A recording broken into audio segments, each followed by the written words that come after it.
హత్యలు జరుగుతూ ఉన్నాయి, అత్యాచారాలు జరుగుతూ ఉన్నాయి, ఆస్తుల ధ్వంసం జరుగుతూ ఉంది. ఎక్కడ చూసినా కూడా ఎవరైనా కేసు పెట్టడానికి పోతే ఫాల్స్ కేసెస్ రివర్స్ విక్టిమ్ మీదనే పెడతా ఉన్న పరిస్థితులు, పోలీసులు ప్రేక్షక పాత్ర పోషిస్తూ ఉన్న పరిస్థితులు, ప్రశ్నించడానికి ఏ స్వరం కూడా ఉండకూడదు, బయటికి అడుగు పెట్టకూడదు అన్న దృక్పథంతో ఈరోజు అణిచివేసే ధోరణితో ఈరోజు ప్రభుత్వం పరిపాలన కొనసాగిస్తూ ఉంది. నిజంగా చూస్తే చాలా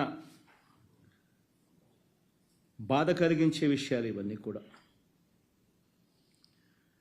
ఎక్కడైనా కూడా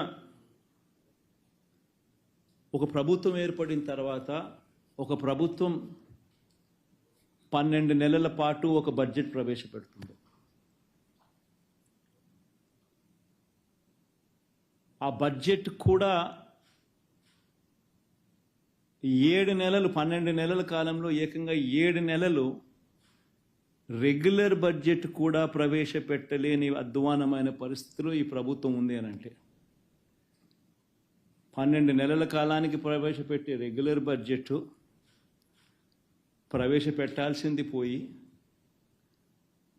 ఆ 12 నెలల కాలానికి సంబంధించిన కాల వ్యవధిలో ఏకంగా 7 నెలలు ఓట్ ఆన్ అకౌంట్ బడ్జెట్ మాత్రమే ప్రవేశపెట్టే అధ్వానమైన పరిస్థితిలో ఈరోజు రాష్ట్రం ఉంది అని అంటే, రెగ్యులర్ బడ్జెట్ ప్రవేశపెట్టే ధైర్యం కూడా చంద్రబాబు నాయుడు గారికి లేదు అని అంటే ఎంతటి దారుణమైన పాలన సాగుతూ ఉంది అని చెప్పడానికి ఇదొక గొప్ప నిదర్శన. నిజంగా రెగ్యులర్ బడ్జెట్ అంటూ తాను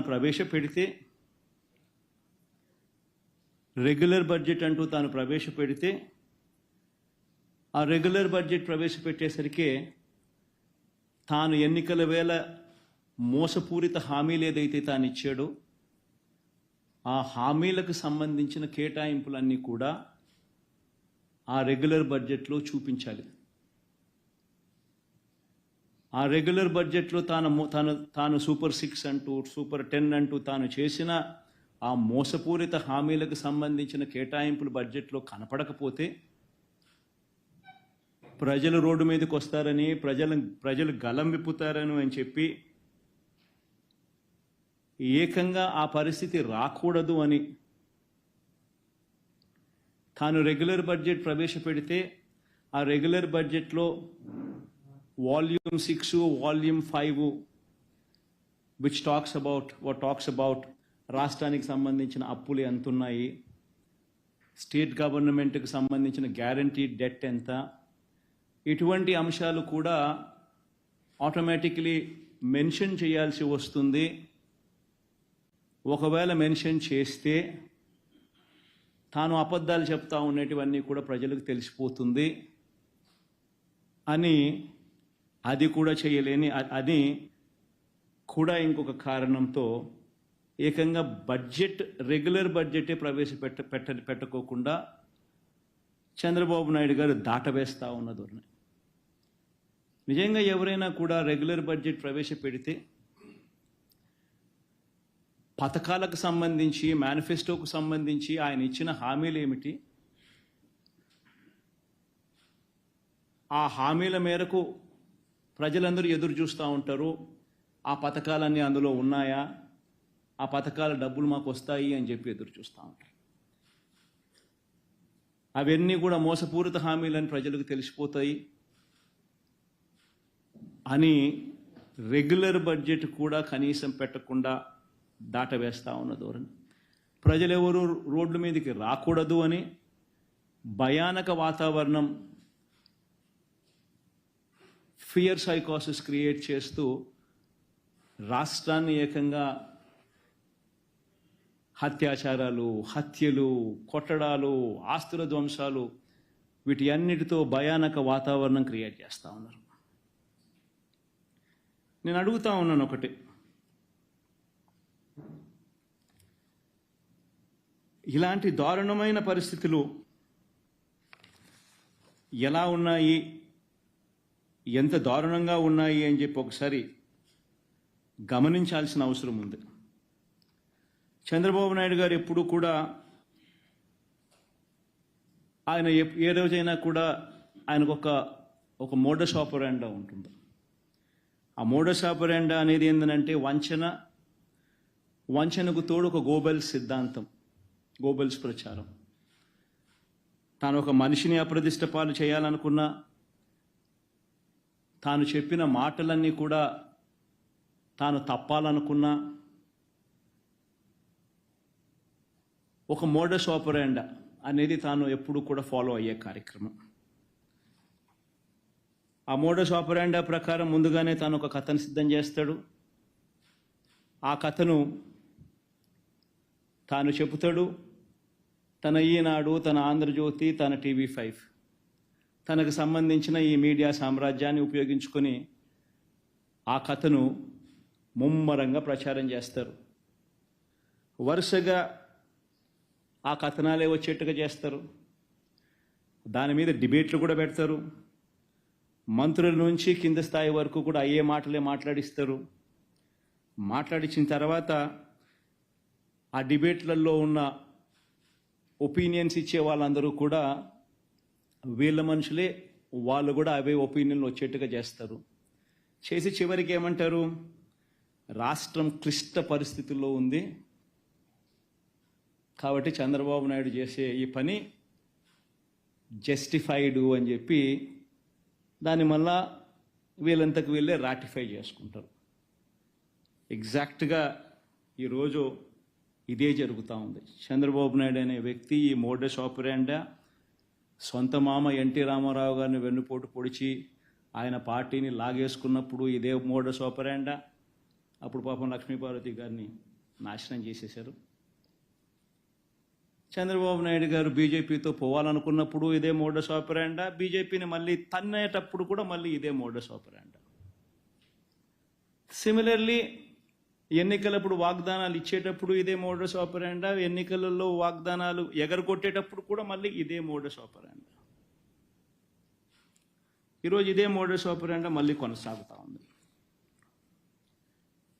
ఈరోజు మొట్టమొదటిసారిగా ఈ మధ్యకాలంలో చంద్రబాబు నాయుడు గారు ఈ మోడస్ ఆపరాండాను ఇంప్లిమెంట్ చేస్తూ తాను ఈ మధ్యకాలంలో తాను మొదటి స్టోరీ ఈ మధ్యకాలంలో మనందరికీ కూడా బాగా పరిచయం చేసిన స్టోరీ,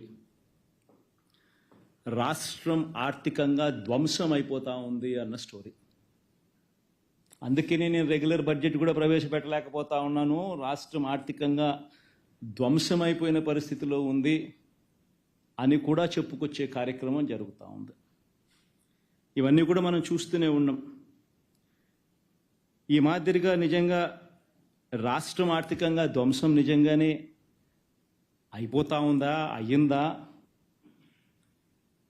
అని ఒక్కసారి గమనిద్దాం. ఒకసారి నిజంగా మనం కూడా వాస్తవాలు కూడా ఒకసారి మన ద్వారా, ఎందుకనంటే ఇవన్నీ కూడా ఏమిటంటే సమస్య ఏంటంటే ఇవన్నీ కూడా ప్రజలకు తెలియాల్సిన అవసరం ఉంది, ప్రజలు ఆలోచన చేయాల్సిన అవసరం ఉంది.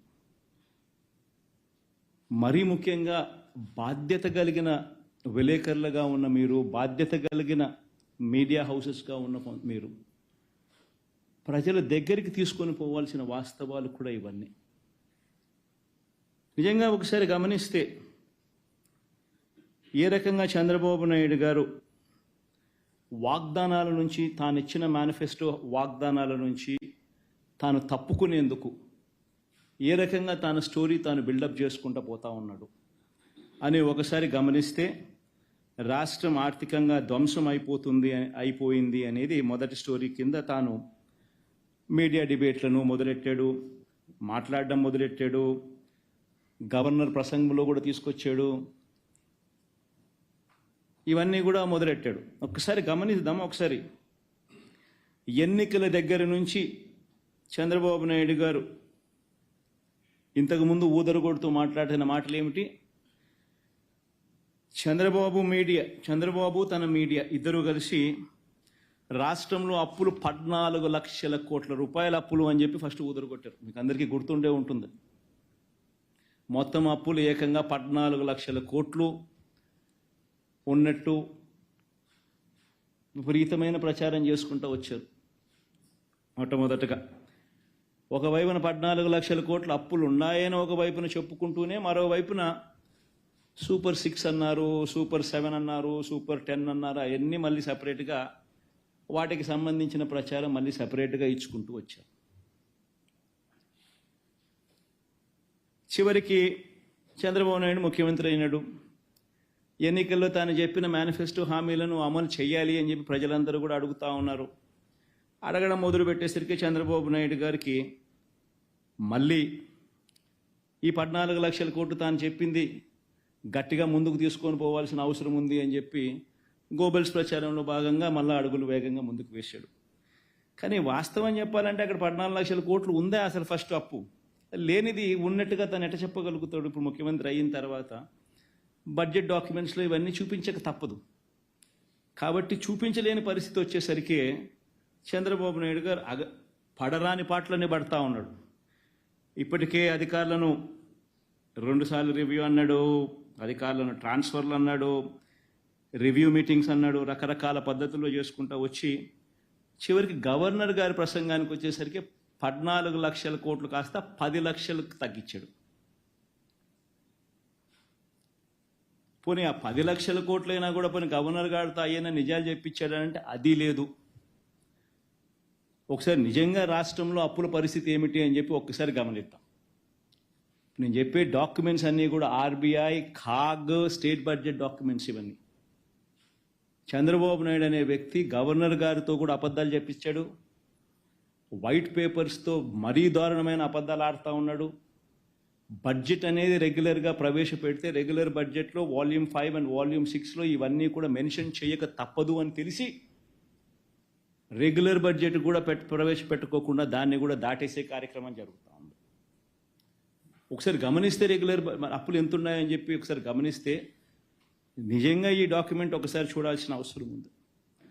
ఒకసారి అప్పులు ఎంత ఉన్నాయని చెప్పి గమనిస్తే 14 లక్షలు కాదు, 10 లక్షల కోట్లు కాదు, వాస్తవ అప్పులు ఎంత ఉన్నాయని చెప్పి చూస్తే స్టేట్ గవర్నమెంట్కి సంబంధించిన డైరెక్ట్ గవర్నమెంట్ డెట్ ఇది కూడా ఏంది, నేను మార్చ్ 31 దాకా కూడా తీసుకోవడం లేదు, జూన్ దాకా తీసుకుంటున్నా.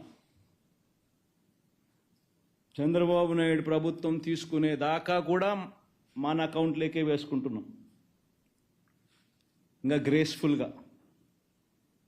సో అందాక తీసుకుంటే కూడా చూసుకుంటే గవర్నమెంట్ డెట్ 5,18,000 కోట్ల రూపాయలు. చంద్రబాబు నాయుడు గారు అధికారంలోకి రాకమునుపు 1,18,051 కోట్ల అప్పు ఉంటే చంద్రబాబు నాయుడు దిగిపోయే టయానికి 2,71,798 కోట్ల రూపాయల అప్పులు గవర్నమెంట్ డెట్ అయితే 5,18,000 కోట్లు మన హయాం జూన్లో ముగిసే టయానికి పెరిగిన దాకా పోయిన అప్పులు. అంటే చంద్రబాబు నాయుడు గారు అధికారంలోకి వచ్చేసరికి 1,18,000, ఆయన అధికారంలోకి దిగిపోయేసరికి 2,71,000, మనం అధికారం మొదలుపెట్టేసరికి 2,71,000, మనం అధికారం దిగిపోయేసరికి 5,18,000 కోట్ల రూపాయలు అప్పులు. అంటే రాష్ట్రం మొత్తానికి ఈరోజు జూన్ 2024లో ఎంత అప్పులు ఉన్నాయి రాష్ట్రానికి అప్పులు అంటే 5,18,000 కోట్ల రూపాయలు అప్పులు ఉన్నాయి. ఈ అప్పుకు స్టేట్ గవర్నమెంట్ గ్యారంటీడ్ డెట్ కూడా కలుపుకుందాం. అబ్బా లిబరల్గా పోదాం, ఇంకా మనం చాలా లిబరల్గా ఆలోచన చేద్దాం, లిబరల్గా పోదాం. స్టేట్ గవర్నమెంట్ గ్యారంటీడ్ డెట్ కూడా కలిపేసుకుందాం. స్టేట్ గవర్నమెంట్ గ్యారంటీడ్ డెట్ కూడా కలుపుకుంటే అంటే ఈ సివిల్ సప్లైస్ కార్పొరేషన్లకు ఇటువంటి వాటికి అన్నిటికీ కూడా గవర్నమెంట్ గ్యారంటీ ద్వారా అప్పులు తెచ్చుకుంటే అటువంటివన్నీ కూడా కలుపుకుంటే చంద్రబాబు నాయుడు గారు అధికారంలోకి రాకమునుపు ఆయన హయాంలో స్టార్ట్ అయ్యేసరికి 5,744 కోట్లుంటే ఆయన హయాం ముగిసే టయానికల్లా అవి కాస్త 50,000 కోట్లకు ఎగబాకుతే మన హయాం స్టార్ట్ అయ్యే టయానికి 50,000 కోట్ల రూపాయలుతో మొదలెడితే మన హయాం ముగిసేసరికి అటువంటి అప్పులు 106,000 కోట్లకు ఎగబాకాయి. రాష్ట్రంలో ఇవాళ అటువంటి అప్పులు కూడా కలుపుకుంటే మరో 106,000 కోట్ల రూపాయలు కనిపిస్తూ ఉన్నాయి. పోనీ ఇంకా లిబరల్గా పోదాం. గవర్నమెంట్ గ్యారంటీ లేనేటి కూడా కలుపుకుందాం. గవర్నమెంట్ పరంగా పవర్ జనరేటర్స్ లాంటి వాళ్లకు పేయబుల్స్ కూడా లెక్కేసుకుందాం. అవి కూడా లెక్కేసుకుంటే debt in the books of power sector corporations Chandrababu Naidu గారు అధికారంలోకి రాకమునుపు 26,000 కోట్ల రూపాయలు ఉంటే ఆయన అధికారం ముగిసేసరికి ఆ పబ్లిక్ సెక్టర్ అండర్టేకింగ్స్లో ఆ కార్పొరేషన్స్ పవర్ సెక్టర్ కార్పొరేషన్స్లో 64,674 కోట్ల రూపాయలకు అప్పులు ఎగబాకే. పవర్ డ్యూస్ పవర్ జనరేటర్స్ కన్నా కట్టాల్సిన బకాయిలు మరో 21,000. Power sector liabilities aggregate debt and payables ఎంత అని చూసుకుంటే 86,215 కోట్ల రూపాయలు. అంటే 29,000 కోట్ల రూపాయలు ఆయన హయాంలో మొదలు కాకమునుపు ఉంటే ఆయన హయాం ముగిసేసరికి ఇటువంటి లయబిలిటీస్ కూడా 86,215 కోట్లకు ఎగబాకే. మన హయాంలో వచ్చేసరికి 86,215 కోట్లతో స్టార్ట్ చేసి 1,23,000 కోట్ల రూపాయలకు ఇప్పుడు మన హయాం ముగిసేసరికి రాష్ట్రానికి సంబంధించిన అటువంటి అప్పులు ఉన్నాయి. మొత్తంగా అప్పులు ఎంత అని చూస్తే స్టేట్ గవర్నమెంట్ డైరెక్ట్ డెట్ అంటే FRBM నుంచి మనం తీసుకునే debt, state government guaranteed debt, state government గ్యారంటీతో సంబంధం లేకుండా కూడా ఉన్న స్టేట్ గవర్నమెంట్ డెట్లు, ఇటువంటివన్నీ లెక్కేసుకుంటే రాష్ట్రం చంద్రబాబు నాయుడు గారు తీసుకోక మునుపు వరకు 1,53,347 కోట్ల రూపాయలు అప్పులు ఉంటప్పుడు చంద్రబాబు నాయుడు అధికారంలోకి వచ్చాడు. అది కాస్త చంద్రబాబు నాయుడు గారు అధికారంలోకి దిగిపోయేసరికి 4,08,000 కోట్ల రూపాయలకు ఎగబాకింది. మనం అధికారంలోకి వచ్చేసరికి 4,08,000 కోట్ల రూపాయల అప్పులుతో మనం మొదలెడితే మనం అధికారంలోకి దిగిపోయే నాటికి 7,48,000 కోట్ల రూపాయల అప్పులు. Compounded annual growth rate Chandrababu Naidu గారి 5 ఏళ్ళు, మన వైఎస్ఆర్సీపీ పార్టీకి సంబంధించిన 5 ఏళ్ళు, ఎవరి హయాంలో అప్పులు ఎవరు ఎంత ఎక్కువ చేశారు అని చెప్పి ఒకసారి చూస్తే చంద్రబాబు నాయుడు గారి హయాంలో 1,53,347 కోట్ల రూపాయలతో ఆయన మొదలెట్టినది ఆయన పాలన 4,08,000 కోట్ల రూపాయల దాకా ఆయన అప్పులు చేసిన పరిస్థితులు చూస్తే ఏకంగా 21.63% 21.63% compounded annual growth rate of all liabilities. మన హయాంలో 4,08,170 కోట్ల రూపాయలతో మొదలెడితే 7,48,000 కోట్ల రూపాయలకు ఇప్పుడు ఉన్న పరిస్థితులను లెక్కేసుకుంటే compounded annual growth rate of liabilities ఎంత అంటే 12.90% మాత్రమే. అంటే 21% అప్పు చేసినోడు గొప్పోడా?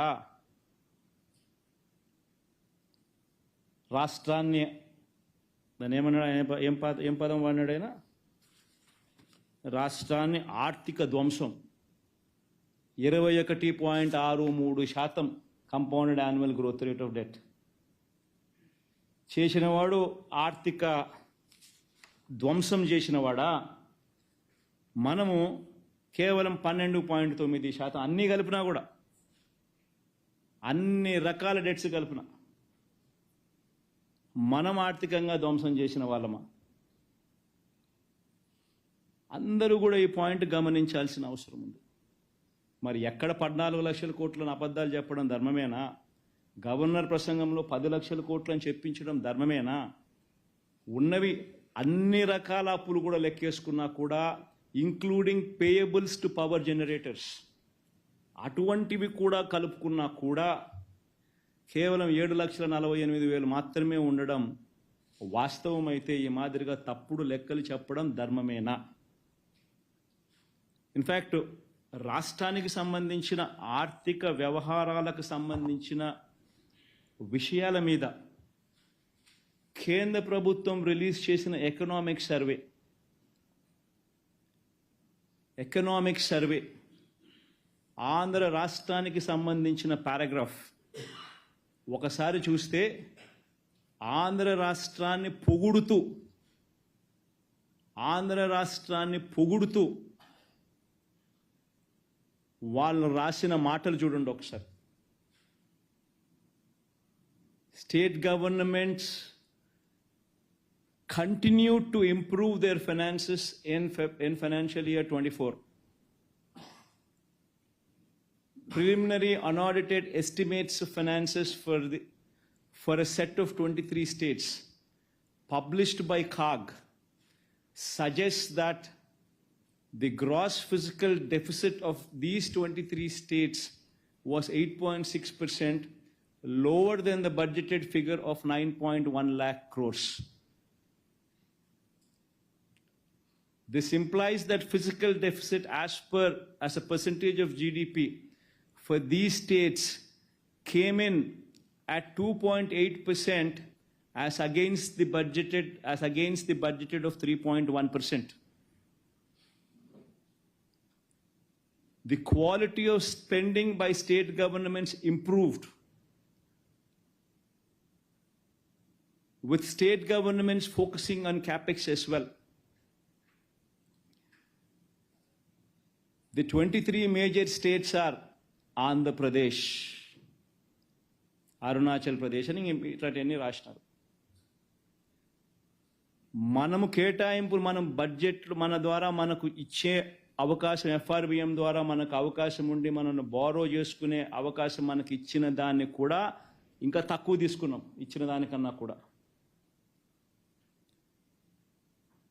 డైరెక్ట్ బెనిఫిట్ ట్రాన్స్ఫర్ లాంటి గొప్ప కార్యక్రమాలు మనం చేసినాం కాబట్టి మన రాష్ట్రాలు ఏదైతే మన రాష్ట్రం ఏదైతే ఉందో దాన్ని పొగుడుతూ కూడా రాసినారు.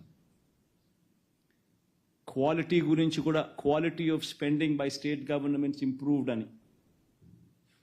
అని కూడా కితాబ్ ఇచ్చినారు. ఒకసారి రాష్ట్రానికి సంబంధించిన మార్చ్ 2024 దాకా ఇది this is data from RBI, అంతే కదా కృష్ణ?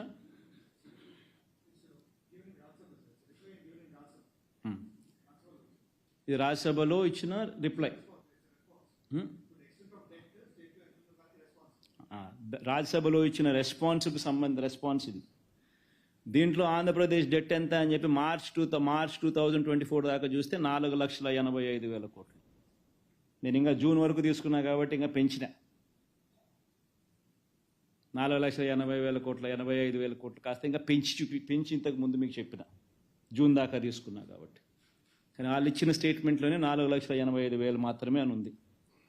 మరి ఎక్కడి నుంచి వస్తూ ఉన్నాయి ఈ నెంబర్లు? 10 లక్షల కోట్లను ఒకరితో చెప్పిస్తారు, ఒకరితో చెప్పిస్తారు, 14 లక్షల కోట్లని ఆయన అంటాడు, ఇంకొకరితో రాయిస్తారు. ఈ మాదిరిగా రాష్ట్రానికి సంబంధించిన పరిస్థితిని లేనిది ఉన్నట్టుగా, ఉన్నది లేనట్టుగా చిత్రీకరించి చూపించడం ధర్మమేనా? Everybody should ask these questions. ఇప్పుడు ఆయన మాట చెప్పినాడు ఎన్నికలప్పుడు, నెరవేర్చాల్సిన బాధ్యత ఆయనది.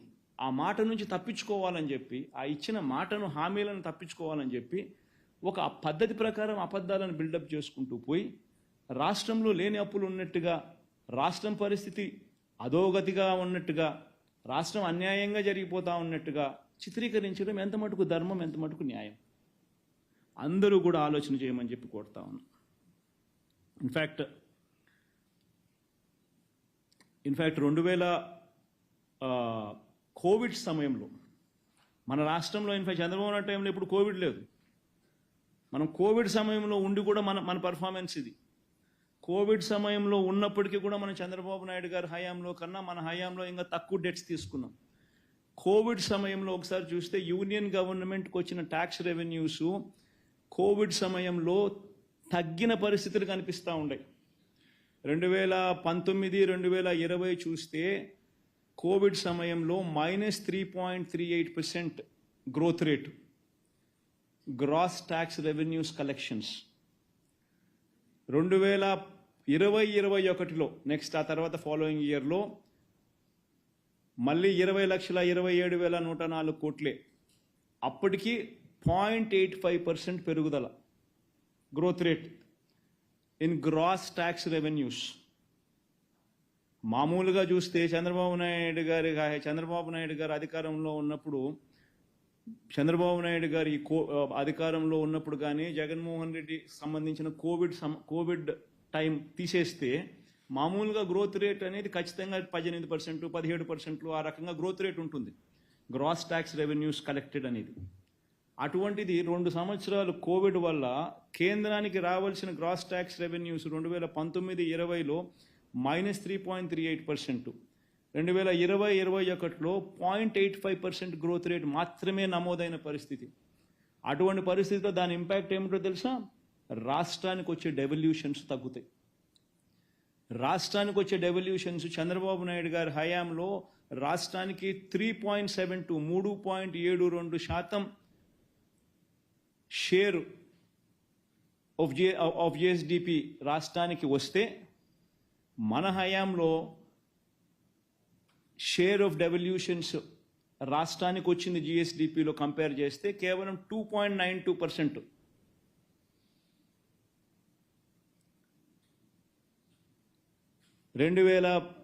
ఇది జిఎస్డిపినా జీడిపినా? జిఎస్డిపిలో చంద్రబాబు నాయుడు గారి హయాంలో రాష్ట్రానికి వచ్చిన డెవల్యూషన్స్ 3.72% వస్తే, మనకు కోవిడ్ రావడం వల్ల నష్టం జరిగి రాష్ట్రానికి రావాల్సిన డెవల్యూషన్స్ కూడా అంతకు ముందు 5 సంవత్సరాలు చంద్రబాబు నాయుడు గారి హయాంతో పోలిస్తే రాష్ట్రానికి వచ్చిన డెవల్యూషన్స్ కూడా జిఎస్డిపిలో 2.92% మాత్రమే వచ్చిన పరిస్థితులు తగ్గినాయి మన పర్సంటేజ్ చూస్తే. అటువంటి పరిస్థితుల్లో కేంద్రమే కాదు ప్రతి రాష్ట్రము కూడా అప్పులు ఎక్కువగా చేసుకునే వెసులుబాటు కేంద్ర ప్రభుత్వం అడుగులు ముందుకు వేసింది. కేంద్ర ప్రభుత్వం ఎక్కువ అప్పులు తీసుకుంది, రాష్ట్రాలకు ఎక్కువ అప్పులు తీసుకునే అవకాశం కూడా కల్పించింది. అయినప్పటికీ కూడా మన హయాంలో చంద్రబాబు నాయుడు గారు చేసిన అప్పులు కన్నా మన హయాంలో అప్పులు మనం తక్కువ చేసినాం. చంద్రబాబు నాయుడు గారి హయాంలో compounded annual growth rate of liabilities 21.63% అయితే, మన హయాంలో compounded annual growth rate of liabilities all kinds of liabilities put together 12.90% మాత్రమే. ఆయన హయాంలో ఎఫ్ఆర్బిఎం డెట్కి సంబంధించిన అంశం వరకే చూసుకున్నా కూడా 18.15% కంపౌండెడ్ యాన్యువల్ గ్రోత్ రేట్, మన హయాంలో 13.80% మాత్రమే కనిపిస్తుంది. అంటే ప్రతి అంశంలోనూ కూడా అప్పుల పరంగా కోవిడ్ లాంటి విపత్కర పరిస్థితుల్లో కూడా వైఎస్ఆర్సీపీ హయాంలో అప్పులు తక్కువ జరిగాయి, compounded annual growth rate of debt when compare to Chandrababu రెజీమ్లో ఆయన 5 సంవత్సరాలతో కంపేర్ చేస్తే. ఇది వాస్తవాలు. మిమ్మల్ని అందరినీ కూడా కోరేది ఒకటి, స్లైడ్ చూపించండి. ఈ గవర్నర్ గారికి కూడా నేను ఈ సందర్భంగా లెటర్ రాస్తున్నాను. అయ్యా గవర్నర్ గారు, మిమ్మల్ని కూడా చంద్రబాబు నాయుడు గారు మోసం చేసి మీతో కూడా అబద్ధాలు చెప్పించడం ధర్మమేనా? మీరు కూడా వాస్తవాలు తెలుసుకోకుండా ఈ మాదిరిగా అసెంబ్లీలో ప్రసంగించడం న్యాయమేనా అని కూడా గవర్నర్ గారిని కూడా లెటర్ రాస్తా ఉన్నాం. గవర్నర్ గారికి వాస్తవాలన్నీ కూడా క్రోడీకరించి ఆధారాలతో సహా పెడుతూ గవర్నర్ గారికి కూడా లేఖ రాసి చంద్రబాబు నాయుడు గారి ప్రభుత్వాన్ని, ఆర్థిక శాఖను తిట్టమని చెప్పి, మందలించమని చెప్పి, గవర్నర్ గారిని ఈ రకంగా రైడ్కి తీసుకొని పోవడం, గవర్నర్ గారి చేత కూడా ఈ మాదిరిగా అబద్ధాలు ప్రచారం చేయించడం కరెక్ట్ పద్ధతి కాదు అని చెప్పి గవర్నర్ గారికి కూడా లెటర్ రాస్తున్నాం ఇవన్నీ వాస్తవాలు పెట్టి.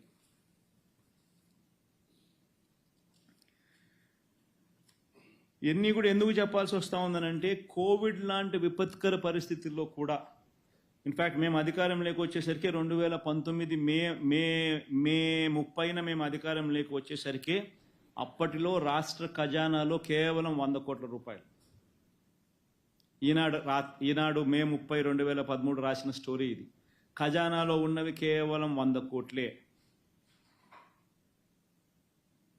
ఈ నెల ప్రభుత్వానికి అవసరమైంది 5,000 కోట్లు.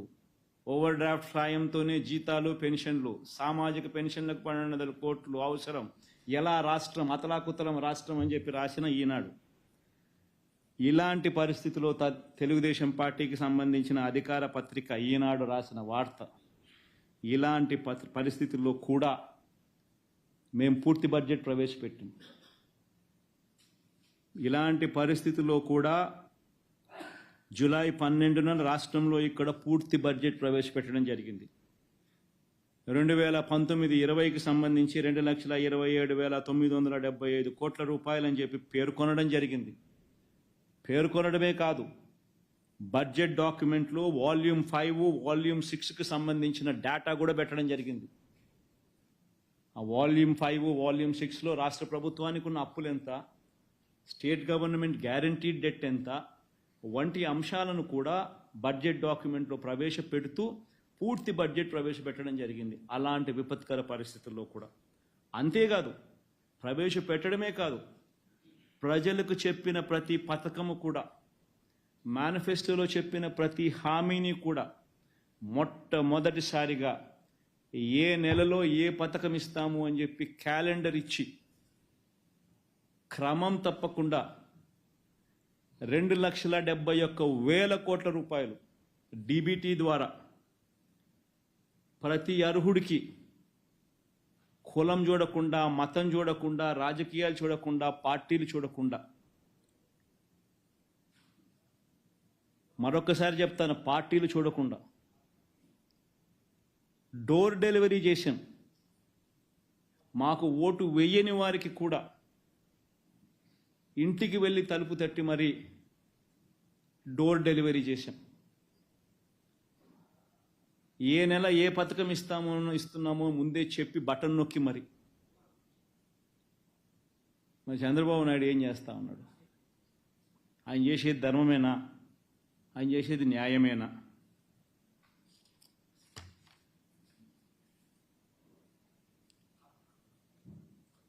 ఈరోజు చంద్రబాబు నాయుడు గారు ముఖ్యమంత్రి అయ్యే టయానికి మా టైంలో అన్న మాకు 100 కోట్ల రూపాయలు మాత్రమే ఉన్న పరిస్థితుల్లో మేము అధికారంలోకి తీసుకున్నాం. 2019 మే 30న మేము అధికారం వచ్చేసరికి అప్పట్లో రాష్ట్ర ఖజానాలో ఉన్నది కేవలం 100 కోట్ల రూపాయలు. మరి ఇప్పుడు ఇవాళ చంద్రబాబు నాయుడు అధికారంలోకి వచ్చేసరికి చంద్రబాబు ప్రమాణ స్వీకారం చేసిన జూన్ 12వ తారీఖు సరిగ్గా 2 రోజుల ముందు కేంద్రం నుంచి రాష్ట్రానికి రావాల్సిన డెవల్యూషన్స్ కూడా వచ్చాయి. 5,655 కోట్ల రూపాయలు డబల్ బోనాజా, 2 సార్లు 2 డెవల్యూషన్స్ కూడా ఇచ్చినారు. వచ్చి ఆయన ప్రమాణ స్వీకారం చేసే టయానికల్లా రాష్ట్రంలో కనీసం 7-8 వేల కోట్ల రూపాయల డబ్బులు ఉన్నాయి. మాతో 100 కోట్ల రూపాయలతో మేము ప్రమాణ స్వీకారం చేసినాం. మా 100 కోట్ల రూపాయలు ఉన్నప్పుడు మేము చేసినాం. ఆయన అధికారంలోకి వచ్చేసరికి జూన్ 12వ తారీఖు సరిగ్గా 2 రోజులకు ముందు కేంద్రం నుంచి వచ్చిన డెవల్యూషన్స్ కూడా 5,655 కోట్ల రూపాయలు కూడా అప్పటికే ఆయనకు వచ్చి ఉంటాయి. మొత్తంగా 7-8 వేల కోట్ల రూపాయలు అప్పటికే ఆయనకు అందుబాటులో ఉన్న పరిస్థితులు. అయినా కూడా ఆయన డ్రామాలాడుతూ ఓట్ ఆన్ అకౌంట్ బడ్జెట్ మాత్రమే ప్రవేశపెడుతూ, అసలు ఓట్ ఆన్ అకౌంట్ అనేది దేశ చరిత్రలో జరగదిట్ట.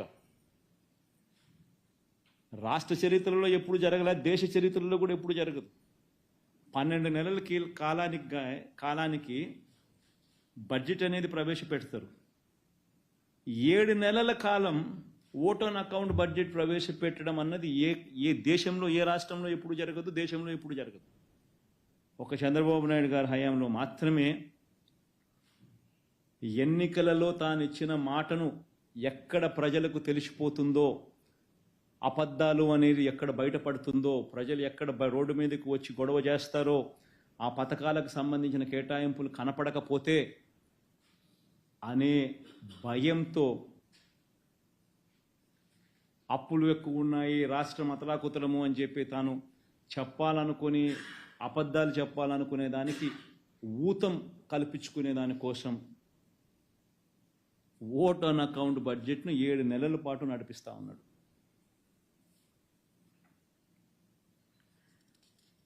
దీంతో పాటు రెగ్యులర్గా బడ్జెట్ ప్రవేశపెడితే వాల్యూమ్ 5, వాల్యూమ్ 6 కూడా రాయాలి. ఆ వాల్యూమ్ 5, వాల్యూమ్ 6లో ఇంతకుముందు నేను చూపించిన స్లైడే మళ్ళీ వాళ్ళు పెట్టాలా. అప్పుడు అప్పులు ఇంతే ఉన్నాయి, మీరు ఇంత చెప్పినారు అనేది అవాస్తవం అని తెలిసిపోతుంది అని కూడా చంద్రబాబు నాయుడు తాస్కారం చేస్తూ వచ్చాడు.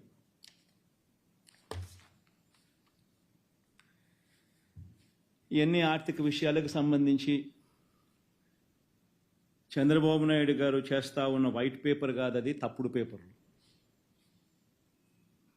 ఆ తప్పుడు పేపర్లకు మేము ఫ్యాక్ట్ పేపర్లను మేము ఈరోజు మీ అందరికీ కూడా ఇవ్వడం జరుగుతుంది.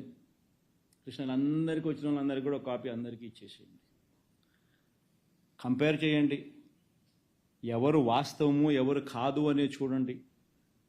ప్రజల దృష్టికి వాస్తవాలు తీసుకొని పోయే ప్రయత్నం చేయండి.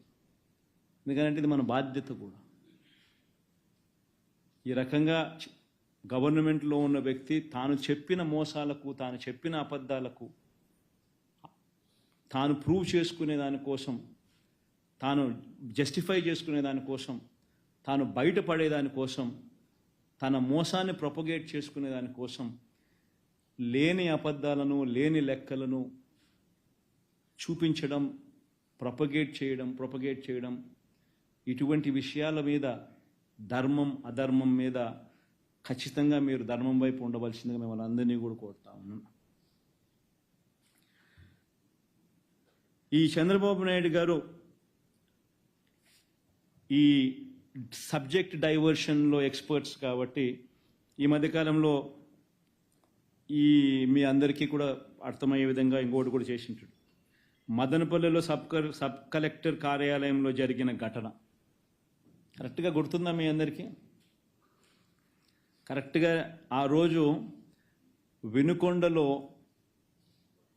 రషీద్ అని ఒక అబ్బాయిని అతి దారుణంగా రోడ్డు మీద కత్తితో నరికి మరి అన్యాయంగా, అసలు చెయ్యి అయితే పడి పక్కన పడి ఉంది.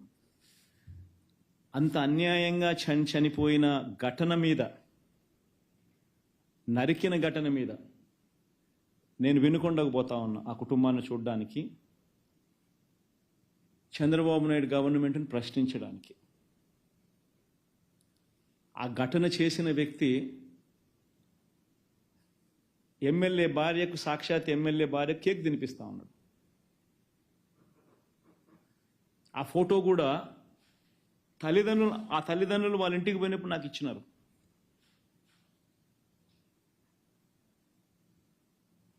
ఎమ్మెల్యేతో ఆ చంపిన ఆ వ్యక్తి పక్కనే నిల్చొని ఉన్న ఫోటో, తెలుగుదేశం పార్టీ ఇతర నాయకులతో ఆ మనిషి కలిసి దిగిన పక్కనే ఉన్న ఫోటో, ఇవన్నీ నాకు ఆ కుటుంబ సభ్యులు ఇచ్చినారు. అయినా కేసులు వాళ్ళెవ్వరి మీద కేసులు పెట్టలా పోలీసులు. ఎమ్మెల్యే భార్య మీద కేసు లేదు, ఎమ్మెల్యే మీద కేసు లేదు, ఆ local leaders, X municipal chairman వాళ్ళ మీద కూడా కేసులు.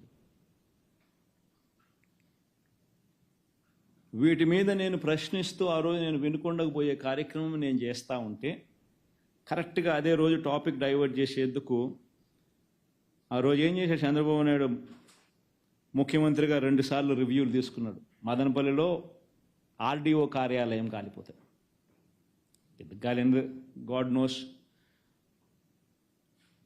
కాలితే ఒక చోట 2 సార్లు రివ్యూని తీసుకున్నాడు.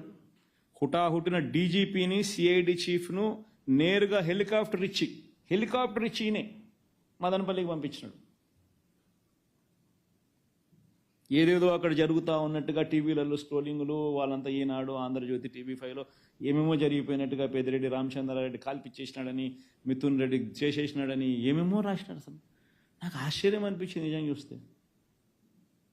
ఆర్డీఓ కార్యాలయంలో ఒకవేళ ఏదైనా ఘటన జరిగితే ఆ డాక్యుమెంట్స్ అన్నీ ఎంఆర్ఓ కార్యాలయాల్లో ఉంటాయి కదా, కింద పైన పోనీ కలెక్టర్ కార్యాలయంలో ఉంటాయి కదా. ఆర్డీఓ కింద ఎంఆర్ఓ ఉంది, ఆర్డీఓ పైన కలెక్టర్ కార్యాలయం ఉంది. ఇక్కడ ఏదైనా జరిగితే ఇక్కడ ఉంటాయి డాక్యుమెంట్స్, లేకపోతే ఇక్కడ ఉంటాయి. ఇక్కడ ఒక్క చోటే కాదు, సీసీఎల్ఏలో కూడా ఉంటాయి డాక్యుమెంట్స్ అన్నీ. సీసీఎల్ఏలో కూడా డాక్యుమెంట్స్ అన్నీ ఉంటాయి. సీసీఎల్ఏలో కూడా వదిలేసాయి, ఆన్లైన్లో ఉంటాయి. బటన్ నొక్కితే ఆన్లైన్లో కనపడతాయి నీ డాక్యుమెంట్, నీకేం కావాలన్నా డాక్యుమెంట్స్. మిగతాటి కదా దేవుడు ఎరుగు. మరి ఏం జరిగిందని దానికి ఏదో ఘటన ఏదో జరిగింది, ఆడియోలు ఎందుకు కాలేదో దేవునికి ఎరక. దానికి ఏదో చిత్రీకరించి దానికి ఏదో వీళ్ళు ప్లాన్ చేసినట్టుగా దానికి అభూత కల్పన క్రియేట్ చేసి దానికి ఏమేమో దాన్ని చేసి కేవలం ఏంది జగన్ రషీద్ దగ్గరికి పోతున్నాడు చూడడానికి. మై గాడ్, అసలు ఏ రకంగా ఇది సబమని చెప్పి నేను అడుగుతా ఉన్నా. 7 సార్లు పెద్దిరెడ్డి రామచంద్రారెడ్డి ఎమ్మెల్యే, 3 సార్లు మిథున్ రెడ్డి ఎంపీ. వాళ్ళకు మంచి పేరు ఉంది కాబట్టి ప్రజలు వాళ్ళని ప్రతి సందర్భంలోనూ వాళ్ళని గెలిపిస్తూ వస్తున్నారు. కేవలం వాళ్ళను అబాస్పాలు చేయాలా, వాళ్ళ మీద బురదయ్యాల, వాళ్ళ ఇళ్ళ మీద ఇల్లే దాడులు చేస్తారు. వాళ్ళ సొంత కాన్స్టిట్యున్సీ వాళ్ళు తిరుగుతూ ఉన్నప్పుడు వాళ్ళ మీద ఇల్లే దాడులు చేస్తారు. దాడులు చేసి కేసులు మళ్ళీ వీళ్ళ మీదనే పెడతారు. వీళ్ళ కార్లను ధ్వంసం చేస్తారు. వీళ్ళ ఇళ్ళ మీద రాళ్ళు వేయిస్తారు. వీళ్ళ కార్లను కాల్ చేస్తారు. రెడ్డప్ప కార్లను అయితే కాల్ చేస్తారు, మిథున్ రెడ్డి కార్లను అయితే పగలగొట్టినారు, ధ్వంసం చేసినారు. కేసు మళ్ళీ మిథున్ రెడ్డి మీదనే కేసులు. ఇంతటి దారుణంగా చేస్తూ ఉంటే నిజంగా ఆశ్చర్యం అనిపిస్తుంది.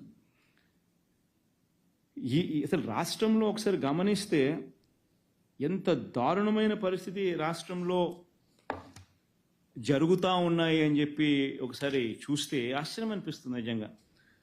మదనపల్లిలో ఒక ప్రత్యేక హెలికాప్టర్లో పోలీసు అధికారులను పంపిన చంద్రబాబు నాయుడు గారు, ఈ స్లైడ్కి మళ్ళీ వద్దాంలేమ్మా.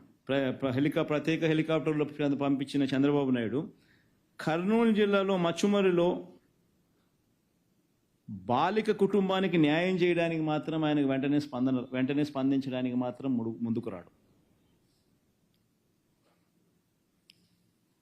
ఆశ్చర్యం ఏమిటంటే జూలై 7న బాలిక మిస్సింగ్ జరిగితే వారం రోజుల తర్వాత వాల్మీకి కుటుంబాలు ఆందోళన చేస్తే 16వ తేదీన ఎస్పీ ప్రెస్ మీట్ పెడతాడు. డెడ్ బాడీని ఇప్పటికి కూడా చూపించరు. దీని నుంచి తప్పించుకునే దానికి ఒక దళితుడిని లాకప్ డెత్ చేసేస్తాడు.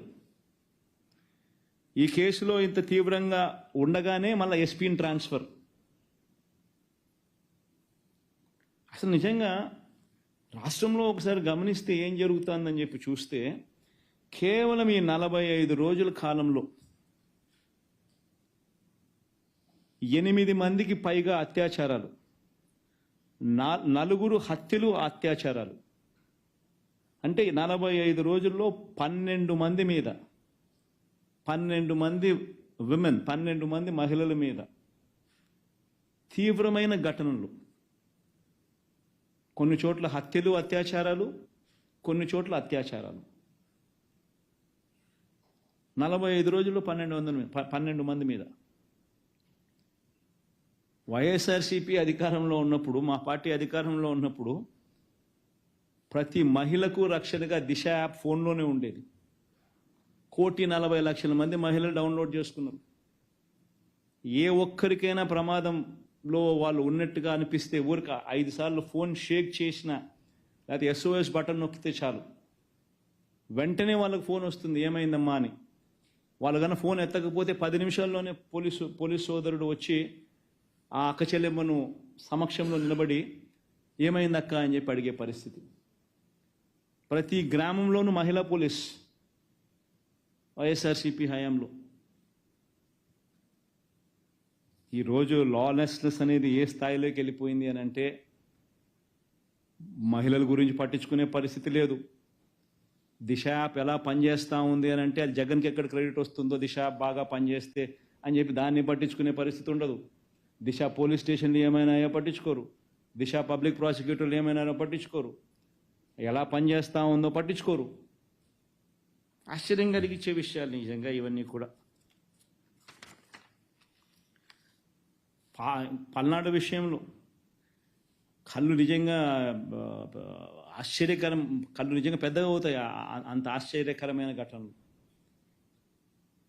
న్యాయం, ధర్మం వైపున పోలీసులు నిలబడతారా, లేకపోతే ఒక మనిషిని ఎలా ఇరికించాలి అని చెప్పి పోలీసులు కష్టపడతారా అన్నదానికి నిదర్శనం.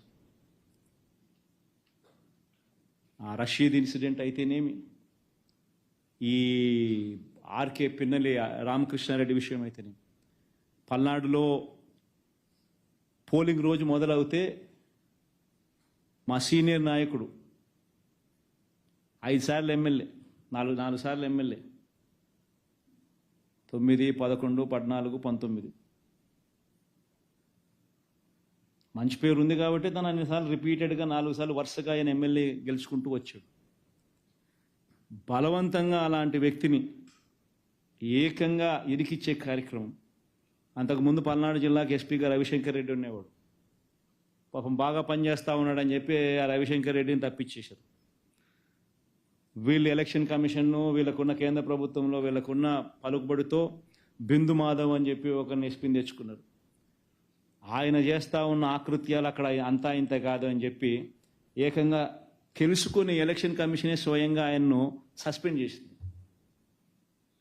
ఆయన చేసిన అగత్యాలకు ఎలక్షన్ కమిషనే ఆయన సస్పెండ్ చేసింది స్వయంగా తెలుసుకొని. దాని తర్వాత అక్కడికి మల్లికా గర్గ్ని తీసుకొచ్చింది. ఎలక్షన్ కమిషనే నియమించింది మల్లికా గర్గ్ను. మల్లికా గర్గ్ ఏమో వీళ్ళ మాట వినడం లేదని చెప్పి ఆమెను ట్రాన్స్ఫర్ చేసేసినారు. చేసి అక్కడ శ్రీనివాసులు అని చెప్పి కొత్త ఎస్పీని తీసుకొచ్చారు. శ్రీనివాసులు అనే వ్యక్తి వచ్చిన 3వ రోజుకు రషీద్ అనే వ్యక్తిని దారుణంగా రోడ్డు మీదనే నరికేస్తారు. వచ్చిన 3వ రోజుకు.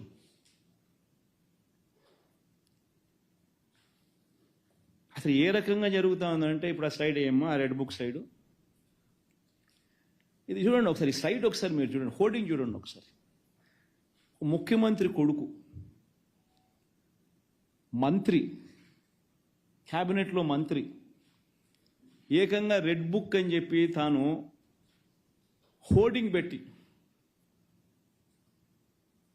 రాష్ట్ర వ్యాప్తంగా ఈ హోర్డింగ్ను పెడితే ఏం మెసేజ్ పంపిస్తా ఉన్నాం మనం పోలీసులకు?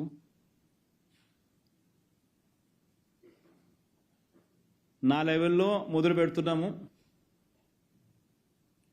మేము హత్యలు చేస్తాము, అత్యాచారాలు చేస్తాము, ఆస్తులు ధ్వంసం చేస్తాము, గొడవలు చేస్తాము, పోలీసులు ప్రేక్షక పాత్ర వహించాల్సిందే అని చెప్పినట్టు కాదా? ఎవరైనా కంప్లైంట్ చేస్తే కేసులు పెడితే మీ తోలు తీస్తా అని చెప్పి పోలీసులు చెప్పినట్టు కదా?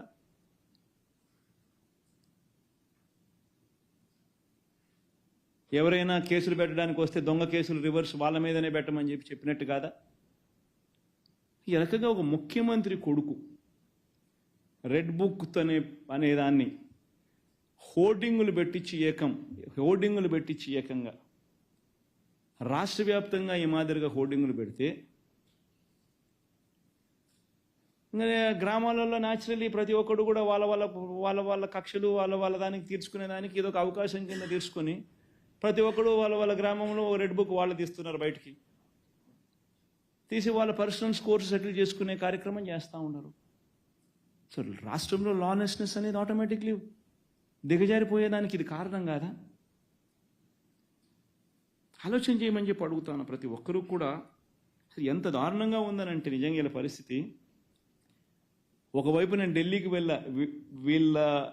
వీళ్ళ అగత్యాల మీద ఢిల్లీలో ప్రొటెస్ట్ చేయడం కోసం నేషనల్ మీడియాని పిలిచి పార్లమెంట్లోని అన్ని ఇంపార్టెంట్ పార్టీస్కి సంబంధించిన నాయకులందరినీ కూడా పిలిచి వాళ్ళందరికీ రాష్ట్రంలో జరుగుతూ ఉన్న పరిస్థితులను ఎక్స్ప్లెయిన్ చేయడం కోసం నేను ఢిల్లీకి వెళ్తే, ఢిల్లీలో నేను ఉండగా ఇక్కడ పెదకూరుపాడులో area market committee chairman, ex area committee, మా హయాంలో మార్కెట్ కమిటీ చైర్మన్ సామిరెడ్డిని ఏకంగా కాళ్ళు చేతులు ఏకంగా వదిలేసినారు, చచ్చిపోయినాడని చెప్పి. కారు ఆపి 2 కాళ్ళు 2 చేతులు ఫ్రాక్చర్డ్. మేము ఢిల్లీలో ఉండగా చనిపోయినాడని చెప్పి వదిలేస్తే ఆయన మనిషిని ఈరోజు మేము ఢిల్లీలో మరుసటి రోజు ధర్నా చేస్తూ ఉన్నాం, ఆయన సర్జరీ జరుగుతుంది.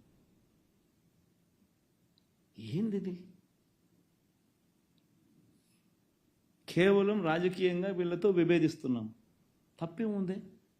మీదో పార్టీ ప్రతిపక్షం అనేది లేకుండా ఎట్టపోతుందండి? ఇది మాదిరిగా చేయడం ధర్మమేనా? ఆలోచన చేయాలి అందరూ కూడా.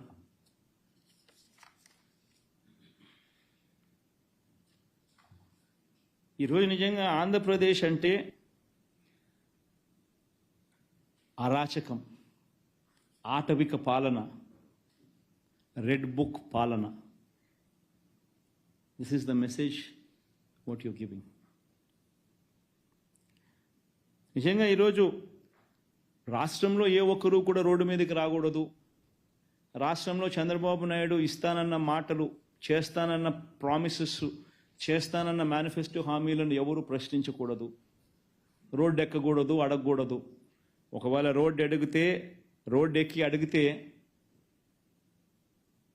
వాళ్ళకి ఏం జరుగుతుంది అని చెప్పి వాళ్ళల్లో భయం కల్పించడం కోసం చేస్తూ ఉన్నారు.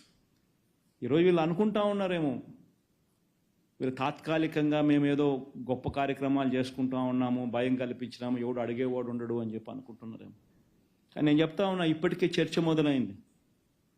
ఇదే చంద్రబాబు నాయుడు గారికి చెప్తా ఉన్నా ఇదే సందర్భంగా, ఇప్పటికే చర్చ మొదలైంది. ఇప్పటికే ప్రతి అక్క చెల్లెమ్మ కూడా అడుగుంటా ఉంది, జగనే గన ఉంటే ఈ పాటికి మాకు అమ్మఒడి డబ్బులు పడి ఉండేటివి అని. ప్రతి సంవత్సరం క్రమం తప్పకుండా జూన్ వచ్చేసరికి అమ్మఒడి ఇచ్చే పరిస్థితి. గతంలో 43 లక్షల మంది తల్లులకు 26,067 కోట్ల రూపాయలు మన హయాంలో, వైఎస్ఆర్సీపీ హయాంలో ఇచ్చారు. క్రమం తప్పకుండా ప్రతి సంవత్సరం జూన్లో జరుగుతూ పడింది అది.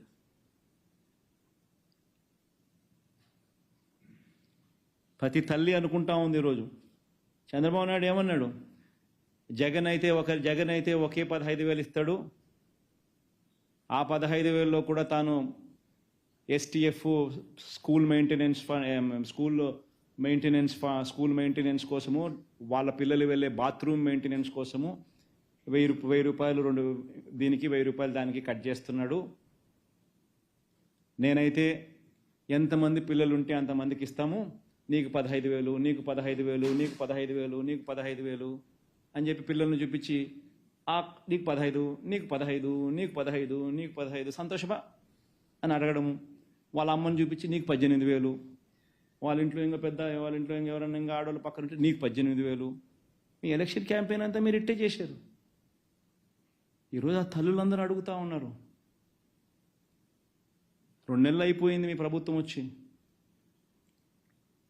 మా పిల్లలు బడులకు పోవడం మొదలుపెట్టారు. జగన్ ఉండింటే కనీసం మాకు 15,000 అన్నా వచ్చేది. జగన్ లేకపోయేసరికి ఉన్న 15,000 పోయింది,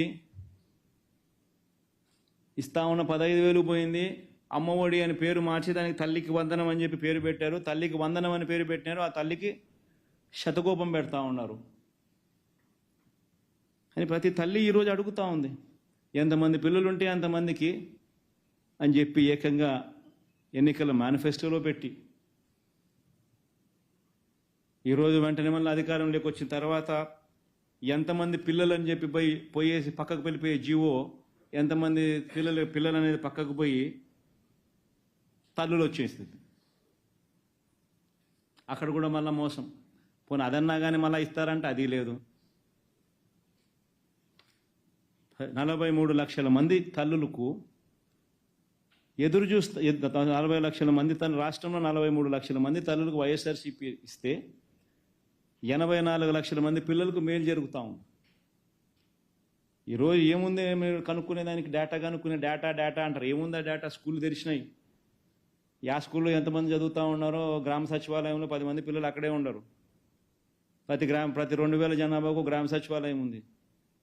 ఎంతమంది స్కూళ్ళల్లో అడ్మిషన్లు పొందినారు, ఎంతమంది స్కూళ్ళలో చదువుతున్నారు అనేది తెలీదా? డేటా అని ఎన్ని రోజులు డేటా 2 నెలలు అయిపోయింది. ఇంకెన్ని రోజులు డేటా?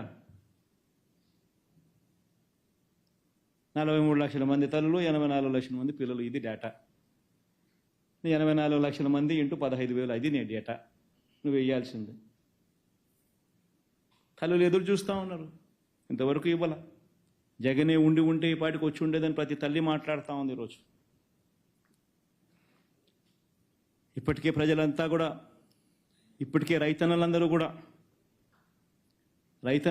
కూడా ఇవాళ ఇప్పటికే మాట్లాడుకుంటా ఉన్నారు. జగనే ఉండి ఉంటే అని. జగనే ఉండి ఉంటే ఖరీఫ్ మొదలయ్యే నాటికి జూన్ మాసంలో క్రమం తప్పకుండా రైతు భరోసా డబ్బు జగనే ఉండి ఉంటే బటన్ నొక్కుండేవాడు, జగనే ఉండి ఉంటే వచ్చి ఉండేది పాటికని. ఈయనేమన్నాడు, జగన్ ఉంటే మీకు 13,500, నేను 20,000 ఇస్తా అన్నాడు.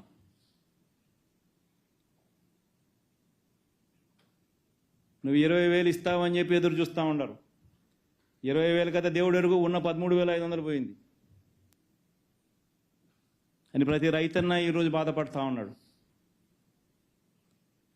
రైతు భరోసా, ఒక్క రైతు భరోసా పథకం కింద వైఎస్ఆర్ కాంగ్రెస్ పార్టీ 34,378 కోట్ల రూపాయలు ఇచ్చారు. ఒక్క రైతు భరోసా పథకం మీదనే 34,378 కోట్ల రూపాయలు 53 లక్షల మంది రైతన్నలకు ఇవ్వడం జరిగింది. ప్రతి రైతన్న మాట్లాడుతూ ఉన్నాడు, జగనే ఉండి ఉంటే ఈ జూన్ వ్యవసాయం మొదలయ్యే టయానికి మా ఇన్సూరెన్స్ డబ్బులు మాకు వచ్చేసిండు అని. ఖరీఫ్ 2023, 2024కు సంబంధించి ఖరీఫ్ రబీకి సంబంధించి మామూలుగా ప్రతి సంవత్సరము ఏప్రిల్లో ఇన్సూరెన్స్ ప్రీమియం కట్టాలి. ఏప్రిల్లో ఇన్సూరెన్స్ ప్రీమియం కడితే జూన్లో వాళ్ళు ఇన్సూరెన్స్ ప్రీమియం రిలీజ్ చేస్తారు. మనం ఇన్సూరెన్స్ ప్రీమియం కడితే వాళ్ళు ఇన్సూరెన్స్ అమౌంట్ రిలీజ్ చేస్తారు. సో స్టేట్ గవర్నమెంట్ నుంచి కట్టాల్సింది ఏప్రిల్లో కట్టాలి. ఎలక్షన్ కోడ్ ఉంది అని చెప్పి కట్టకుండా దాటేస్తా వచ్చినారు. ఎలక్షన్ కోడ్ అయిపోయింది, గవర్నమెంట్ ఫామ్ అయ్యి 2 నెలలు అవుతా ఉంది. ఆ ఇన్సూరెన్స్ ప్రీమియం రైతుల తరపున ఏప్రిల్లో కట్టాల్సింది కనీసం జూన్లో ఇప్పుడన్నా కానీ కట్టేస్తే వాళ్ళు మీ ఇన్సూరెన్స్ ప్రీమియం మీరు కట్టేస్తే వాళ్ళు ఇచ్చేవాళ్ళు ఇన్సూరెన్స్ కంపెనీ మిగతా డబ్బు ఇస్తుంది. కేంద్ర ప్రభుత్వం ఇవ్వాల్సిన మిగతాది ఇస్తుంది. రైతుల తరపున ఉచిత పంటల బీమా, రైతుల తరపున కాంట్రిబ్యూషను అండ్ గవర్నమెంట్ తరపున కాంట్రిబ్యూషను స్టేట్ గవర్నమెంటే కడతా ఉంది. ఇన్ని సంవత్సరాలు స్టేట్ గవర్నమెంటే క్రమం తప్పకుండా ప్రతి సంవత్సరం జూన్ మాసంలో ఇస్తూ ఉంది. ప్రతి సంవత్సరం ఇన్సూరెన్స్ డబ్బులు జూన్ మాసంలో ఇస్తూ ఉన్నాం స్టేట్ గవర్నమెంట్.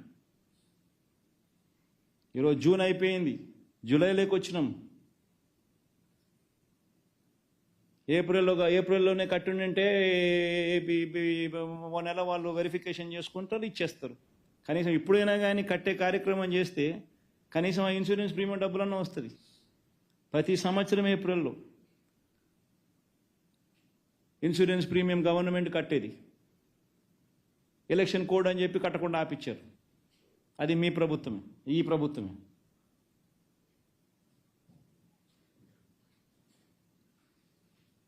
సరే, ఇప్పుడు జగన్ కడతాడు అని అంటే, ఎలక్షన్ల ముందు జగన్ కట్టినాడు అని అంటే జగన్కి మంచి పేరు వస్తుందని చెప్పి ఆపిచ్చినారు. సరే, ఆపిచ్చిన తర్వాత మీరన్నా కట్టాలి కదా. మీ ప్రభుత్వం వచ్చింది, మీరు కట్టరు. రైతులకి ఈరోజు ఇన్సూరెన్స్ ప్రీమియం నువ్వు కడితే ఇన్సూరెన్స్ డబ్బులు వస్తాయి ఖరీఫ్కు రబీకి. ఎందుకు కట్టడం లేదు? ప్రతి రైతు ఈరోజు నిలదీస్తూ ఉన్నాడు, అడుగుతూ ఉన్నాడు. రైతుల గురించి పట్టించుకునే నాతుడు లేడు. ప్రతి ఎకరాకు ఇన్సూరెన్స్ చేసినాం. ప్రతి ఎకరా ఆర్బీకే ద్వారా ఈ cropping, geo tagging, insurance premium ఆ రైతు కట్టాల్సిన పని లేకుండా ప్రభుత్వమే ఆటోమేటిక్లీ జియో ట్యాగింగ్ చేసి ఈ క్రాప్ చేసి ఇన్సూరెన్స్ ప్రీమియం కూడా రైతుల తరపున కట్టే కార్యక్రమం. నిశ్చింతగా రైతుకి ఏదైనా నష్టం జరిగితే ఖరీఫ్ కానీ రబీ కానీ వెంటనే కానీ ఇన్సూరెన్స్ జూన్లో ఇచ్చేవాళ్ళం. ఖరీఫ్కి సంబంధించి జూన్, మళ్ళీ నెక్స్ట్ ఖరీఫ్ వచ్చేసరికి 2023 ఖరీఫ్, 2024 ఖరీఫ్ టయానికల్లా 2023 ఖరీఫ్ సొమ్ము రైతు చేతిలోకి వచ్చేది. ఇది ఒక నిరంతర ప్రక్రియగా కొనసాగుతూ ఉండేది. జరగడంలా జగనే ఉంటే ఈరోజు ప్రతి తల్లి అనుకుంటా ఉంది, ప్రతి పిల్లాడు అనుకుంటా ఉన్నాడు. ఇంజనీరింగ్ చదువుతా ఉన్న పిల్లలు, డిగ్రీ చదువుతా ఉన్న పిల్లలు, మెడిసిన్ చదువుతా ఉన్న పిల్లలు, చదువులు చదువుకుంటాను ఇట్లాంటి పెద్ద చదువులు చదువుకుంటా ఉన్న పిల్లలందరికీ జగనే ఉంటే ఏ క్వార్టర్కి సంబంధించిన ఫీజు రీయింబర్స్మెంట్ ఆ 3 నెలల కాలం అయిపోయిన వెంటనే మళ్ళీ నెక్స్ట్ ఇమీడియట్లీ డబ్బులు వచ్చేటివి. ఈరోజు జనవరి, ఫిబ్రవరి, మార్చ్ క్వార్టర్ మామూలుగా మేలో ఇవ్వాల. ఎన్నికల కోడ్ అని చెప్పి ఎగరగొట్టినారు. జనవరి, ఫిబ్రవరి, మార్చ్ క్వార్టర్ డ్యూ. మళ్ళీ ఏప్రిల్, మే, జూన్ కూడా డ్యూ. 2 క్వార్టర్లకు సంబంధించిన విద్యా దీవెన పూర్తి ఫీజు రీయింబర్స్మెంట్ డ్యూ. జగనే ఉండింటే క్రమం తప్పకుండా ఏ క్వార్టర్ ఫీజు రీయింబర్స్మెంట్ ఆ క్వార్టర్ అయిపోయిన వెంటనే జగన్ ఇచ్చేవాడు. వసతి దీవెన ప్రతి సంవత్సరం ఏప్రిల్లో జగనే ఉంటే విద్యా సంవత్సరం మొదట్లోనూ విద్యా సంవత్సరం చివరిలోనూ ఒక ఇన్స్టాల్మెంట్ ఇచ్చేట్టుగా వసతి దీవెన కింద ప్రతి తల్లికి ఒక్కొక్క పిల్లాడికి 20,000, ఇంజనీరింగు, డిగ్రీ చదివే పిల్లలకు, పాలిటెక్నిక్ చదివే పిల్లలకు 15,000, ఐటీఐ చదివే పిల్లలకు 10,000. వీటిని 2 ఇన్స్టాల్మెంట్స్గా చేసి ప్రతి ఏప్రిల్లో ఒక ఇన్స్టాల్మెంటు క్రమం తప్పకుండా ప్రతి ఏప్రిల్లో జగనే ఉంటే వచ్చి ఉండేది. జగనే ఉంటే ఇచ్చాడు. ప్రతి పిల్లాడు ఈరోజు అడుగుతా ఉన్నాడు, ప్రతి తల్లి అడుగుతా ఉంది. పట్టించుకునేవాడు లేడు. పైగా కాలేజీలకు సంబంధించిన ఫీజులు కూడా వీళ్ళు ఇష్టం వచ్చినట్టుగా ఎడాపెడా కొన్ని కాలేజీలకు పెంచుకున్నారు. ఒక్క విద్యా దీవెన, వసతి దీవెన రూపేణా వైఎస్ఆర్సీపీ ప్రభుత్వం 18,000 కోట్ల రూపాయలు ఇచ్చింది. 18,000 కోట్ల రూపాయలు, 18,000 crores. ప్రతి అక్క చెల్లెమ్మ అడుగుతా ఉంది. జగనే ఉంటే పొదుపు సంఘాల అక్క చెల్లెమ్మలు 0 వడ్డీ కింద జగనే ఉంటే ప్రతి సంవత్సరం మే జూన్లో వాళ్ళకు సంబంధించిన వడ్డీకి సంబంధించిన 0 వడ్డీకి సంబంధించిన సొమ్ములు పొదుపు సంఘాల అక్క చెల్లెమ్మలు ప్రతి సంవత్సరం అందే. అక్షరాల 4,969 కోట్ల రూపాయలు, 4,969 crores వైఎస్ఆర్సీపీ ప్రభుత్వంలో అక్క చెల్లెమ్మలకు 0 వడ్డీ కింద ఇచ్చిన సొమ్ము. జగనే ఉంటే ఈ పాటికి డబ్బులు వచ్చి ఉండేటివి అని చెప్పి ప్రతి అక్క చెల్లెమ్మ అడుగుతా ఉంది. పట్టించుకునేవాడు లేడు, ఇచ్చే పరిస్థితి లేదు. సూపర్ 6 అన్నారు. ప్రతి మహిళకు 18 సంవత్సరాల నుంచి 59 సంవత్సరాల దాకా ఉండే ప్రతి మహిళకు 1,500 అన్నారు. అంటే సంవత్సరానికి 18,000. ఎంతమంది ఉన్నారో తెలీదా? ఓటర్ లిస్ట్ మొన్ననే పబ్లిష్ అయింది. ఓటర్ లిస్ట్ పబ్లిష్ అయినాకనే మీరు ఓటింగ్ పోయినారు. 4,12,00,000 మంది ఓటర్లు ఉన్నారని చెప్పి, అందులో 2,10,00,000 మంది మహిళా ఓటర్లు అని చెప్పి పెద్ద అక్షరాలతో కూడా రాసినారు. మరి 2,10,00,000 మంది మహిళా ఓటర్లలో 60 ఏళ్ళ పైచిలుకున్న వాళ్ళని తీసేసిన 1,80,00,000 మంది మిగిలిన వాళ్ళు ఉన్నారు. మళ్ళీ 1,80,00,000 మంది మహిళలు మాకు 1,500 ఎప్పుడు ఇస్తావయ్యా నాయన, మాకు ఇప్పటికే 2 నెలలు అయిపోయింది, నెల 1,500 ఇస్తానన్నావు, ఇప్పటికే 2 నెలలు అయిపోయిందని చెప్పి మా అక్క చెల్లెమ్మలు అడుగుతూ ఉన్నారు. ఏమైంది? బడ్జెట్లో 34,000 కోట్ల కేటాయింపులు ఆ ఒక్క హెడ్ కోసం. ఏమైంది? ఎందుకు ఇవ్వడం లేదు? ఇస్తానన్నావు కదా.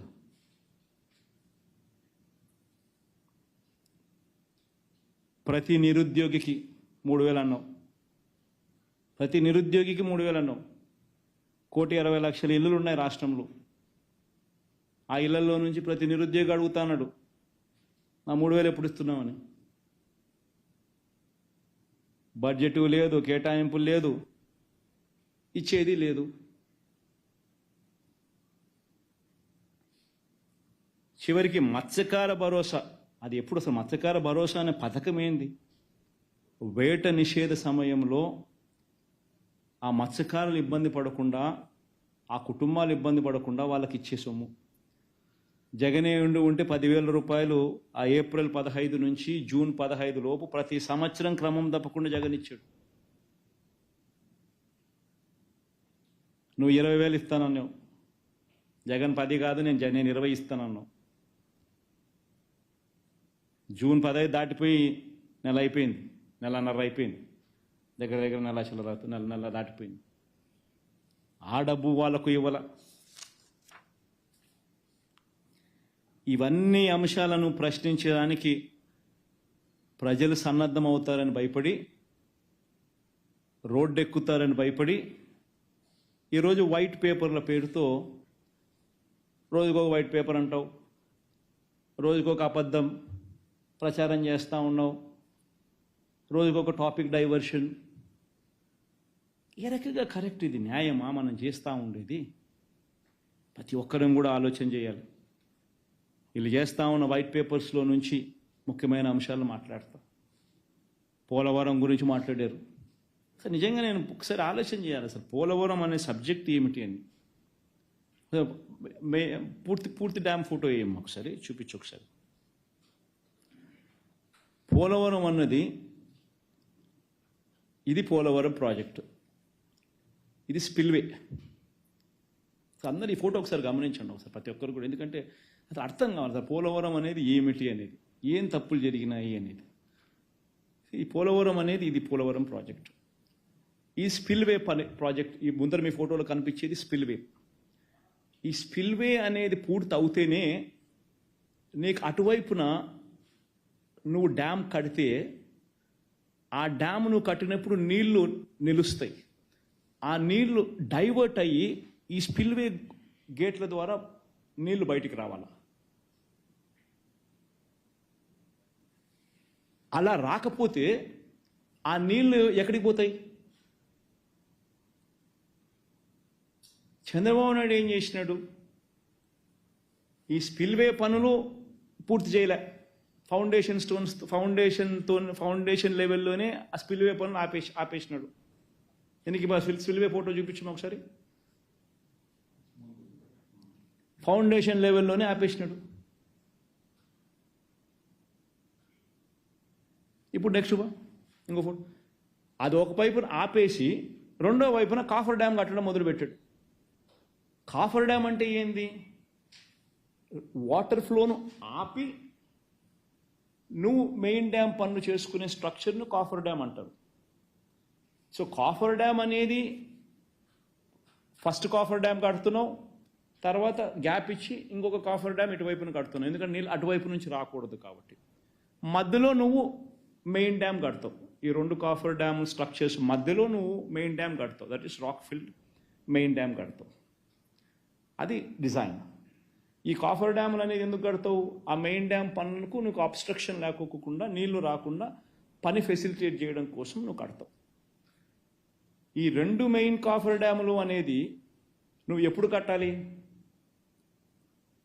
స్పిల్వే పనులు పూర్తి చేసిన తర్వాత కట్టాలి.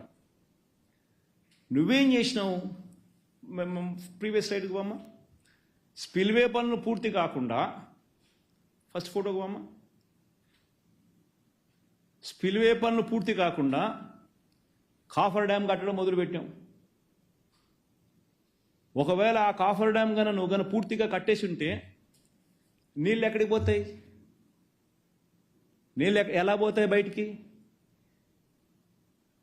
స్పిల్వే పనులు పూర్తి కాలా, నీళ్ళు డైవర్ట్ చేయలేవు నువ్వు.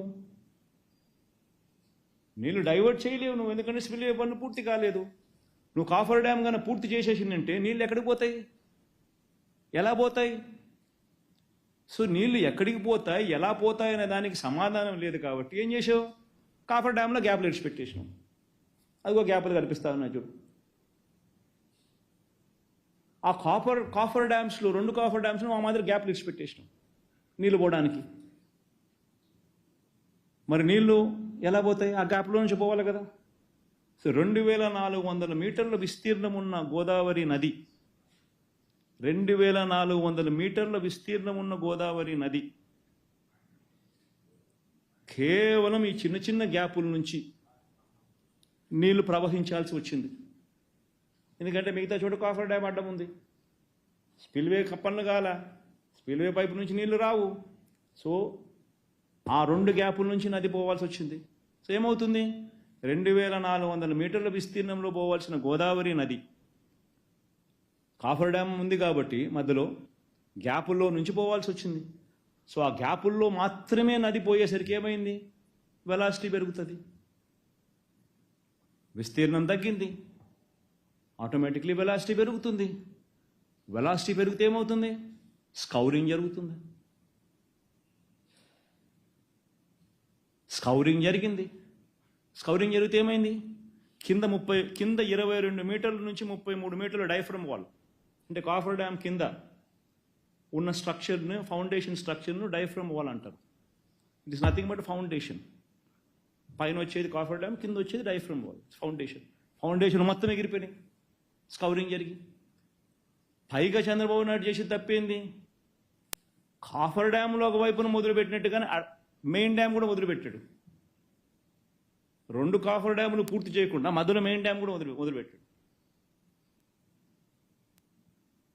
మెయిన్ డ్యామ్కు సంబంధించిన డైఫ్రమ్ వాల్ కూడా అయిపోయింది. అప్పటికి ఏమైంది, అప్పుడు ఈ స్కౌరింగ్ కాఫర్ డ్యామ్ను ఎత్తింది, మెయిన్ డ్యామ్ డయాఫ్రమ్ వాల్ను కూడా ఎత్తేసింది. సో మొత్తం 3 చోట్ల 3 డయాఫ్రమ్ వాల్స్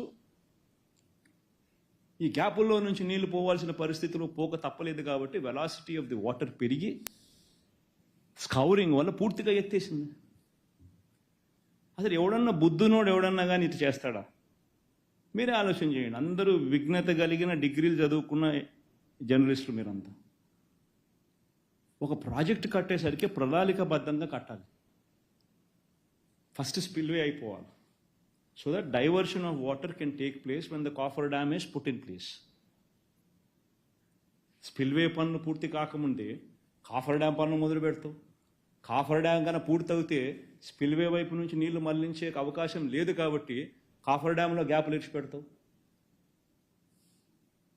కాఫర్ డ్యాములు 2 పూర్తి కాకమునిపే, స్పిల్వే పూర్తి కాకమునిపే నువ్వు మెయిన్ డ్యామ్ డయాఫ్రమ్ వాల్ కూడా కట్టేస్తావు.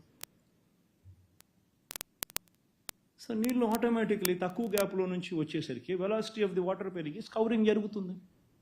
సో కిందికి 35 మీటర్ల నుంచి 22 మీటర్లు స్కౌరింగ్. తప్పు ఆయన చేస్తే మన ప్రభుత్వం వచ్చిన తర్వాత ఈ తప్పులన్నీ రిపేర్ చేస్తూ అడుగులు పడ్డాయి.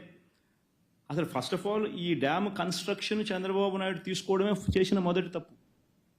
కేంద్ర ప్రభుత్వం చట్ట ప్రకారము వైపీ రీఆర్గనైజేషన్ యాక్ట్ ప్రకారం వాళ్ళు కడతామంటే వాళ్ళతో కట్టించకుండా చంద్రబాబు నాయుడు దీన్ని కాసుల కోసం,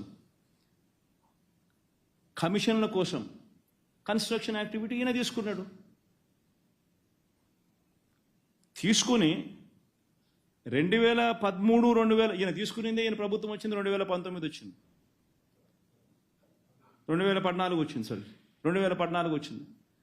2014లో ఆయన ప్రభుత్వం వస్తే ఏమంటాడు, 2013-14కు సంబంధించిన రేట్స్ ఫ్రోజ్ అంట, ఫ్రీజ్ చేసి ఆ రేట్లకే మేము చేస్తామని ఒప్పుకున్నాడు. ఏ ప్రాజెక్ట్ అయినా కానీ ఎన్ని రోజులు పడుతుందో ఎవరికి తెలియదు. కేంద్ర ప్రభుత్వం రెస్పాన్సిబిలిటీ, ప్రాజెక్టు కట్టాల్సిన బాధ్యత మీది అని చెప్పాల్సింది పోయి నేను ఉండి ఎగ్జిక్యూషన్ అథారిటీ, నేను కాకపోతే మీరే చేయండి కానీ ప్రాజెక్టు మీరే కట్టాలి అని చెప్పాలి. కానీ రేట్లు ఎవడన్నా ఫ్రీజ్ చేస్తాడా? 2023-24 రేట్లు మాత్రమే నేను తీసుకుంటానని ఫ్రీజ్ చేసినాడు. అది ఇంకొక తప్పు చంద్రబాబు చేసింది. ఇంత దారుణంగా చంద్రబాబు నాయుడు గారు చేయడమే కాకుండా ఏం చేశాడు, దీంట్లో సబ్ కాంట్రాక్టర్లు ఏమైనా తీసుకొచ్చాడు, పని ఈయన వర్కులు తీసుకుని ఫస్ట్ ఆఫ్ ఆల్ ఈ వర్కులన్నీ అక్కడ చేయాల్సిన స్పిల్వే వర్కుల్లో కాంక్రీట్ వర్కులు కాబట్టి రేట్లు మిగలవని చెప్పి, కాంక్రీట్ వర్కులు డబ్బులు మిగలవని చెప్పి, ఇదైతే అర్త్ వర్క్ అని చెప్పి కాంట్రాక్టర్లందరినీ ఇడి తీసినాడు, ఈ పనులు చేయించినాడు. ఇందులో సబ్ కాంట్రాక్టర్లు ఎవరు? ఈనాడు రామోజీరావు వియంకుడు ఒకడు, ఒక ఆయన ఈనాడు రామోజీరావు వియంకుడు సబ్ కాంట్రాక్టర్ ఒకరు, ఇంకొక ఆయన ఎవరు యనమల రామకృష్ణుడు వియంకుడు.